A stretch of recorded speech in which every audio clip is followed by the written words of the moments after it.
ನನ್ನ ಕೊರಳಿಗೆ ನೀನು ಈ ಹೊತ್ತಿನಲ್ಲಿ ಹಾಕಿದ ಉಳಿತೀಯ.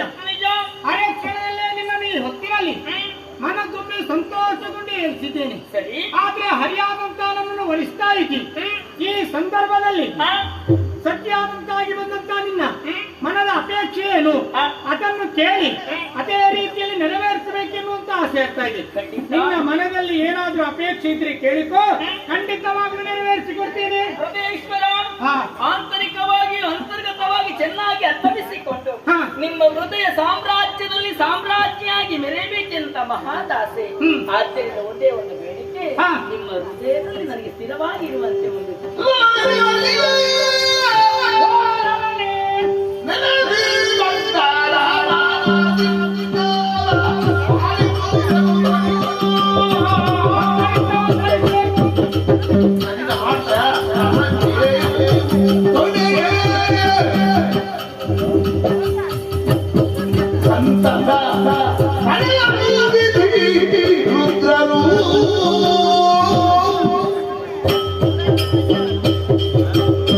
ಲಕ್ಷ್ಮೀ ಪ್ರಪಂಚ ದುಃಖದಲ್ಲಿ ಹೆಣ್ಣಾದವಳು ಚಂಚಲ ಎತ್ತಿಕೊಳ್ಳುತ್ತಾಳೆ.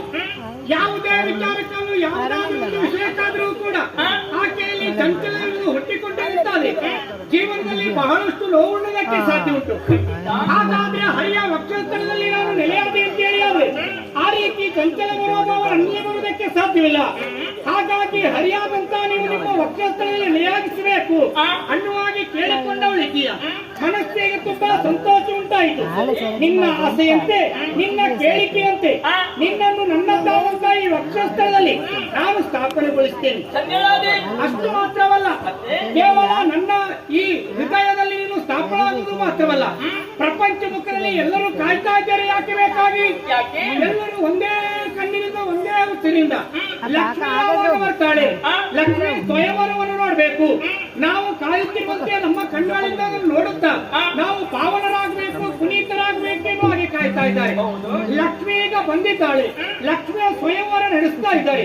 ಕೇವಲ ಮನದಾಸೆ ಕೇವಲ ನಿಮ್ಮನ್ನು ಲಕ್ಷ್ಮಿಯನ್ನು ನೋಡುವುದು ಮಾತ್ರವಲ್ಲ, ಲಕ್ಷ್ಮೀನಾರಾಯಣರ ಜೊತೆಯಲ್ಲಿರುತ್ತಾ ನಮ್ಮ ಮನದಿಷ್ಟವನ್ನು ಈಡೇರಿಸಿಕೊಳ್ಳಬೇಕು ಅನ್ನುವಾಗಿ ಎಲ್ಲರೂ ಕಾತರದಿಂದ ಕಾಯ್ತಾ ಇದ್ದಾರೆ.